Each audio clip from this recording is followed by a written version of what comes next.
Good morning students. तो आज हम लेके आए हैं वीडियो ट्रांसफार्मर के लॉसेस पे, एनर्जी लॉसेस इन ट्रांसफार्मर। तो ट्रांसफार्मर जब वर्क करता है तो उसमें कौन कौन से एनर्जी लॉसेस हो सकते हैं। तो सबसे पहले तो हमें ये कैसे पता चलता है कि ट्रांसफार्मर में एनर्जी लॉसेस हो रहे हैं, उसके लिए हम देखते हैं input power and output power. तो हमें पता है इनपुट पावर 100% आउटपुट पावर में कन्वर्ट नहीं होती due to some energy losses.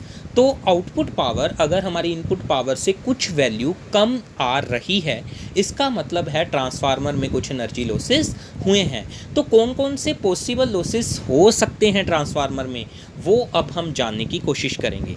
The first is the flux losses. First क्या है? Flux losses. जो मैग्नेटिक फ्लक्स थी प्राइमरी कॉइल में प्रोड्यूस हुई, प्राइमरी कॉइल में मैग्नेटिक फ्लक्स पैदा हुई थी, वो जो है वो इस कपलिंग के थ्रू, इस कोर के थ्रू सेकंड कॉइल से अटैच होती है।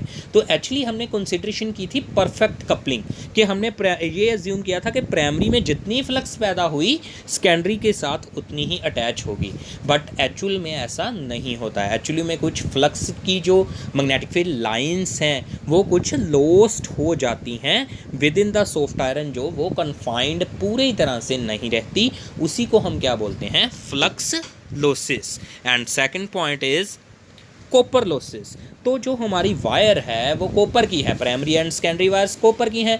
जब किसी वायर में से करंट फ्लो करेगा तो कुछ तो रेजिस्टेंस होगी जिसकी वजह से हीटिंग होगी, तो वो हीटिंग होगी जो कॉपर की, उसको हम क्या बोलते हैं? Copper losses. Third is the iron losses. Iron जो हमारी सॉफ्ट आयरन की कोर है, ये सारी सॉफ्ट आयरन की कोर, इसके साथ जो मैग्नेटिक फ्लक्स लिंक है वो चेंजिंग है।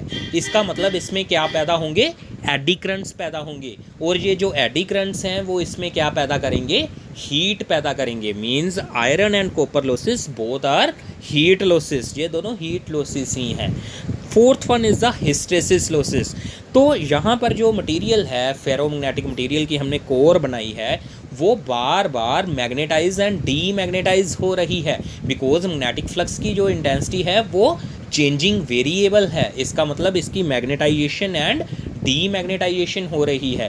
तो उसकी एक क्या बनती है? Hysteresis loop. और हिस्टेरिसिस लूप का जितना एरिया होता है उतने उतने क्या होंगे? इसमें लॉसेस होंगे। ऐसी एक हिस्टेरिसिस लूप की थी ना हमने, उतना जितना उसका एरिया होगा सॉफ्ट आयरन के लिए, उतने ही इसमें हिस्टेरिसिस लॉसेस होंगे। तो इनको कम करने के लिए हमने सॉफ्ट आयरन कोर यूज़ की थी, और आयरन लॉसेस को कम करने के लिए हमने कोर को लैमिनेट किया था। Fifth one is the humming losses. जो साउंड आता है वाइब्रेशन का, due to vibrating core humming sound जो प्रोड्यूस होता है, उसकी वजह से ये लॉस होता है। तो ये 5 लॉसेस की वजह से हमारी आउटपुट पावर इनपुट पावर से कम आती है। Due to these energy losses ESIS means secondary में जो आउटपुट पावर है is less than the primary में जो पावर है, EMF एंड करंट का product. So efficiency of the transformer is equal to the ESIS upon EPIP। तो यहाँ पर आप इनकी RMS वैल्यू भी यूज़ कर सकते हैं, इंस्टेंटेनियस वैल्यू भी यूज़ कर सकते हैं, और पीक वैल्यूज़ भी यूज़ कर सकते हैं। और जनरली न्यूमेरिकल्स में हम इनकी RMS वैल्यू ही लेते हैं।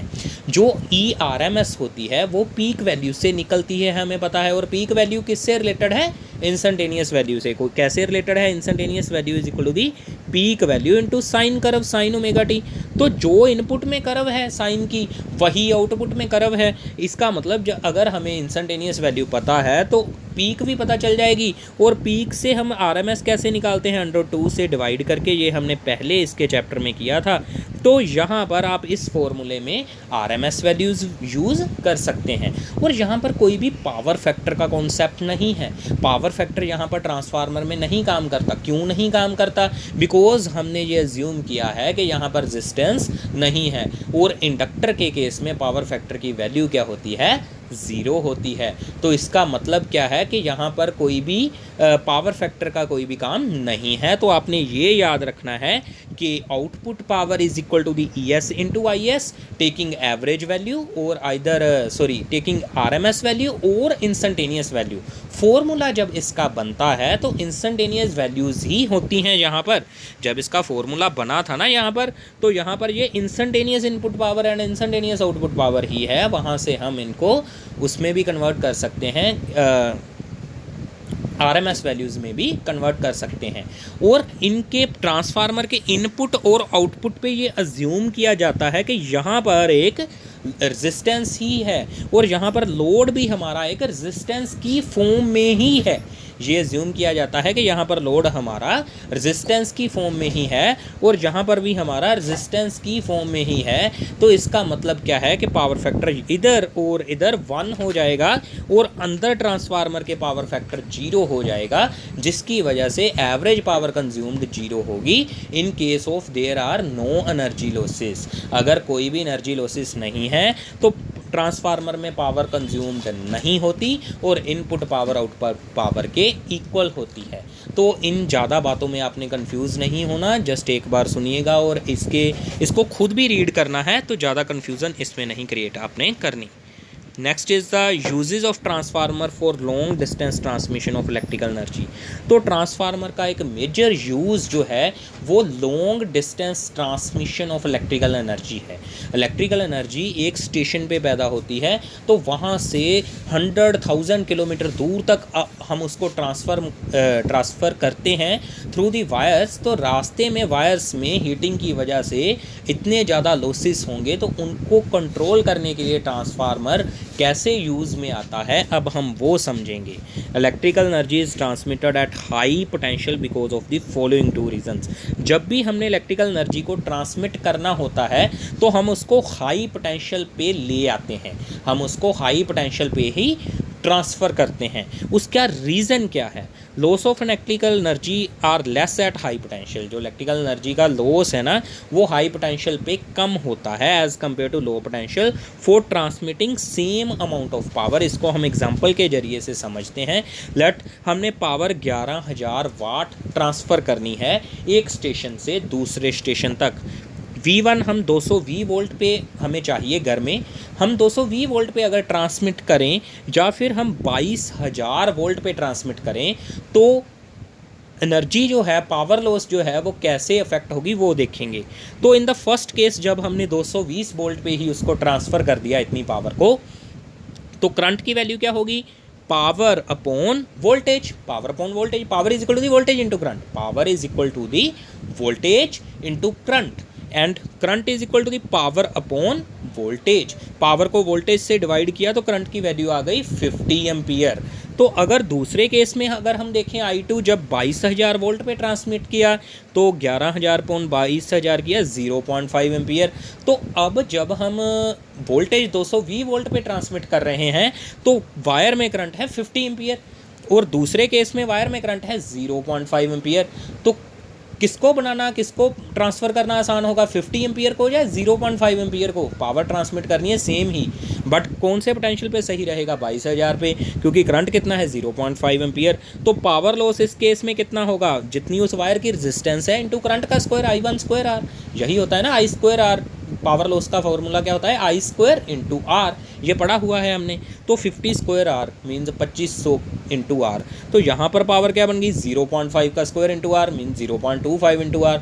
तो लगभग कितने गुना हो गया ये?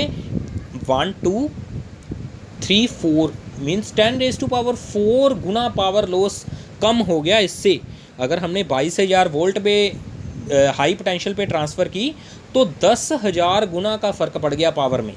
तो ये कितना बड़ा है? Eight high potential energy loss is very less. इसीलिए हाई पोटेंशियल पे एनर्जी लॉस बहुत कम होते हैं, बिकॉज यहाँ पर पावर ये है और यहाँ पर ये है, दोनों को डिवाइड कीजिएगा तो आपको मिलेगा 10,000 टाइम्स का फ़र्क। तो cost of transmission is very less at high potential as compare to low potential. अब हमने वायर बनानी है 50 एम्पियर के लिए, वायर भी मोटी बनानी पड़ेगी, थिक बनानी पड़ेगी, और 0.5 एम्पियर को ट्रांसफ़र करने के लिए वायर भी पतली ही बन जाएगी, थिन वायर यूज़ हो जाएगी। तो कॉस्ट का भी फ़र्क पड़ रहा है। सो इन अबव एग्जाम्पल V1 ये था, करंट ये निकला था। 450 ampere thick wires and stronger poles. अगर वायर थिक है तो खंबे भी स्ट्रॉन्ग बनाने होंगे। तो required as compare to the 0.5 ampere at 22,000 volt. अगर 22,000 वोल्ट पे 0.5 एम्पियर करंट पे ट्रांसफ़र कर रहे हैं तो पतली वायर्स तो जनरली सिंपल पोल्स यूज़ हो जाएंगे। Keeping the above two factors, transmission of electrical energy is done at high potential, and for this purpose step up transformer is used. तो step up transformer लगेगा, जैसे हमारे Bhakra Nangal dam पे बनता है ना, ये बिजली बनती है, तो वहाँ पर एक वोल्टेज बन गई, मान लो 220 वोल्ट पैदा कर ली हमने, तो उसको 220 वोल्ट पे ट्रांसमिट नहीं करेंगे, हम उसको हाई पोटेंशियल पे पहले लाएंगे। कैसे? स्टेप अप ट्रांसफार्मर की हेल्प से। तो स्टेप अप ट्रांसफार्मर उसको 22,000 या कोई बड़ी वैल्यू पे पहले शिफ्ट करेगा वोल्टेज की वैल्यू को, फिर वो उसको ट्रांसमिट करेगा, और जब वो हमारे पावर स्टेशन पे आ जाएगी तो वहाँ पर यूज़ होंगे स्टेप डाउन ट्रांसफार्मर। वो फिर से पहले 22,000 वोल्ट को 220 वोल्ट बनाएंगे।